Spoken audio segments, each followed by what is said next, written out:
It doesn't matter what you do or where you work. Exam is a 4-letter word. Hit the books. Learn all you can.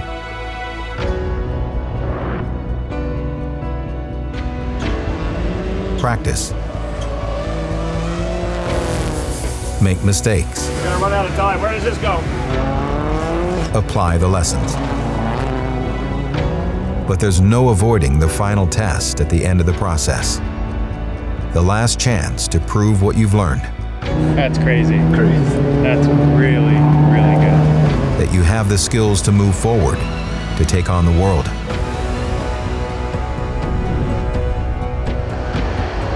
In Los Angeles, at the final round of the Global Rallycross season, Subaru Rally Team USA's development year is coming to a close. Now, it's time to face the final exam. Before moving on to the 2017 championship.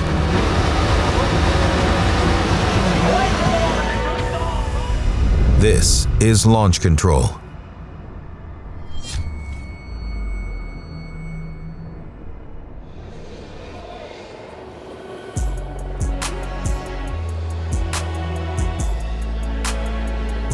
The Port of Los Angeles hosts the final Red Bull Global Rallycross event of the 2016 season. A double-header that will crown a champion, and for Subaru, a final chance to compete, compare, and build on their season-long growth. The driver lineup includes Chris Atkinson, David Higgins, and two-time production World Rally champion Toshi Arai. Good morning here in LA. It's a fine morning. This is Chris's third event, and he's learning the car a little bit at a time, and David's driving the car now for the second event, and we're making improvements on all the cars, so it takes a little while for them to get used to what we have and for us to adjust the car the way they like it. Yeah, we're just learning about it for me in terms of learning how it reacts to different conditions. Not huge development changes, just understanding the setup and what we can do to it in terms of the suspension settings and the geometry and how to get the most out of that car at the moment. I know there's more speed in it, like we feel like we can go faster, so we'll keep chipping away. Relatively unknown to the North American audience, Toshi Arai is a Japanese rally legend. My name is Toshi Arai. Used to be I drive to the World Rally Championship, and also now I drive to the Japanese Championship Rally. So very, very difficult car because it's so fast, and yeah, I saw some video of it. Everywhere is so crazy, like only bumping, hitting everywhere. So I want to do that. While Toshi has a steep learning curve ahead of him this weekend, he brings a lot of attention to the sport from his home country. With the clock counting down, the finishing touches are applied, and the engineers finalize their strategy. The three-car effort means many members of the rally program are here to support their champion. So the rally season is drawing to a close, and Rallycross is its final couple of rounds, so we've transferred over a bit more resource to here. I've come along with David, but also, overall to try and help out everyone. It's fun. It's a lot more intense than rallies. Rallies we have time, car goes out. We don't see it for 3 hours. It's here, it goes for 5 minutes, and then we see the car. It's just crazy. The early part of the weekend starts with a limited practice session. With all three drivers still relatively new to these cars, the seat time is important. Learn the track, make setup changes, come to grips with the sheer power. It may seem relatively stress-free, but to fall behind here means playing catch-up for the rest of the event. Stay tight, normal lap again, stay tight. Nice and neat around that last left-hander. With this being Atkinson's third event in the car, he's quickest to find a working setup. Chris and his spotter focus on finding the fastest lines for the upcoming qualifying session. The entry right there up onto the dirt a little bit, we can try to get a little straighter off the corner. Experience and quick setup work lands him the third fastest time in practice.